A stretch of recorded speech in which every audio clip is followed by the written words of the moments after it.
విద్యాభ్యాసాలు ఎక్కువగా చేస్తూ ఉంటారు. మనం బంగారయ్య శర్మ గారితో మాట్లాడదాం. నమస్కారం సార్. గురుగారు నమస్తే అమ్మా. గురుగారు, వసంత పంచమి ప్రాముఖ్యత ఏంటి? ఈ రోజు విద్యాభ్యాసం చేయించడం వల్ల కలిగే ప్రయోజనాలు ఏంటి?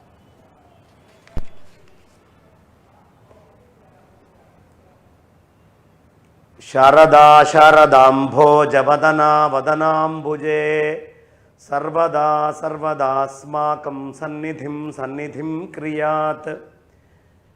ఇది చాలా విశేషమైనటువంటి పండగమ్మ, చాలా గొప్పది. ప్రతివాడికి విద్య కావాలి అనే కోరిక ఉంటుంది, జ్ఞానం కావాలి అనే కోరిక ఉంటుంది. అన్ని భూతాలలో జ్ఞానస్వరూపంగా ఉండేటటువంటి తల్లి సరస్వతి అమ్మవారు. ఈ మాఘ శుక్ల పంచమి మనం దీన్ని అమ్మవారి యొక్క జయంతి కింద పేర్కొంటూ ఉంటాం. వసంత పంచమి, సరస్వతి జయంతి అని రకరకాలుగా పేర్లతోటి మనం పేర్కొంటూ ఉంటాం.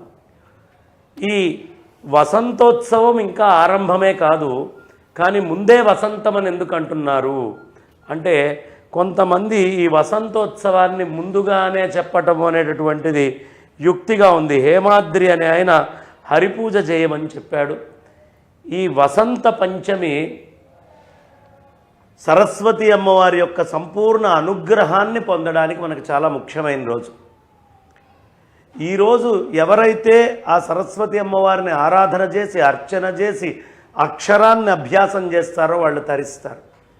అక్షరాభ్యాసము అనే దాంట్లో క్షరము అంటే నాశనం అయ్యేది, అక్షరము నాశరహితమైనటువంటిది, ఎప్పటికీ నాశనం లేనటువంటిది.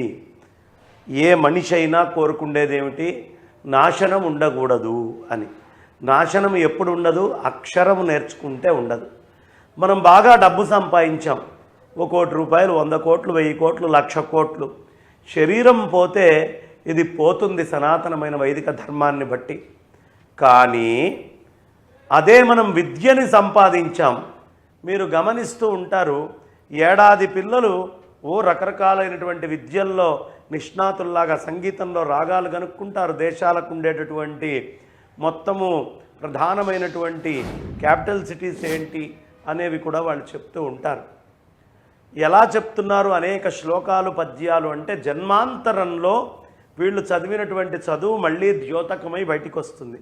అంటే విద్య అనేటటువంటిది నాశము లేకుండా ఒకసారి నేర్చుకుంటే మన వెంట ప్రయాణం చేస్తూ ఉంటుంది. ఈ జీవిని ఆ సంస్కారం వదిలిపెట్టదు.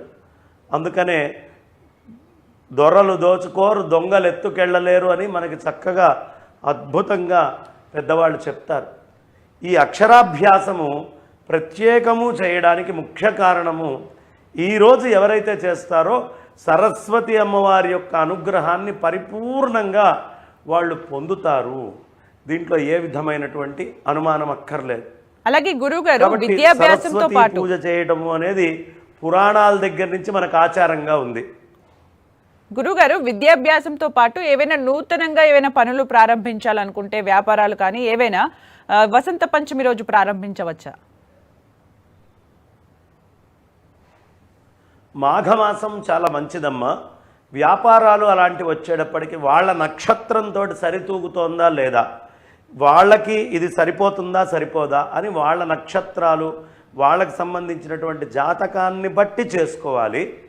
కానీ అక్షరాభ్యాసము, పురాణ పఠనము, ఒక శ్లోకమైనా ఖచ్చితంగా ఈరోజు నేర్చుకోవడము, ఇవన్నీ కూడా ఖచ్చితంగా ఈ మాఘ పంచమి రోజు చేయడం చాలా ఉత్తమం. కాబట్టి రేపటి రోజున ప్రతి వాళ్ళు ఒక్క శ్లోకమైనా నేర్చుకొని ఉండాలి.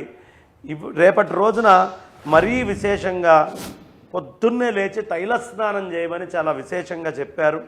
అదేవిధంగా కొత్త బట్టల్ని ధరించాలి. రేపటి రోజున ఈ కొత్త బట్టల్ని ధరిస్తాం. మన దగ్గర పెద్ద ఆచారం లేదు, కానీ మనము రాజస్థాన్ అటు వెళ్తే అక్కడ వాళ్ళు బుక్క, గులాల్ ఇవన్నీ కూడా చల్లుకుంటూ వసంతోత్సవంలాగా ఆడుకుంటూ ఉంటారు. అదే వంగదేశానికి, బెంగాల్కి కనుక మనం వెళ్తే అక్కడ విశేషంగా సరస్వతి అమ్మవారి యొక్క పటాలని పెట్టి ఆరాధించి చాలా పూజలు విశేషంగా చేసి విగ్రహాలు పెట్టుకొని ఆ విగ్రహాన్ని సాయంత్రం నదికి తీసుకొని వెళ్ళి ఆ నది దగ్గర ఆ నీళ్ళల్లో లయం చేస్తారు. ఇలా సంప్రదాయాలు వేరున్నాయి. మన దగ్గర కాస్త సంప్రదాయాలు తగ్గినప్పటికీ పంచాంగంలో దీన్ని వసంతోత్సవముగా, వసంత పంచమిగా, తిథి ప్రధానమైనటువంటి పండగగా విశేషంగా చెప్పబడ్డది. అందుకని మనం ఇన్ని రకాలైనటువంటి కృత్యాలు చేయొచ్చు, కానీ వ్యాపారాదులు మాత్రం నక్షత్రాన్ని బట్టి, వాళ్ళ జాతకాన్ని బట్టి ఆరంభం చేసుకోవాలి. గురువుగారు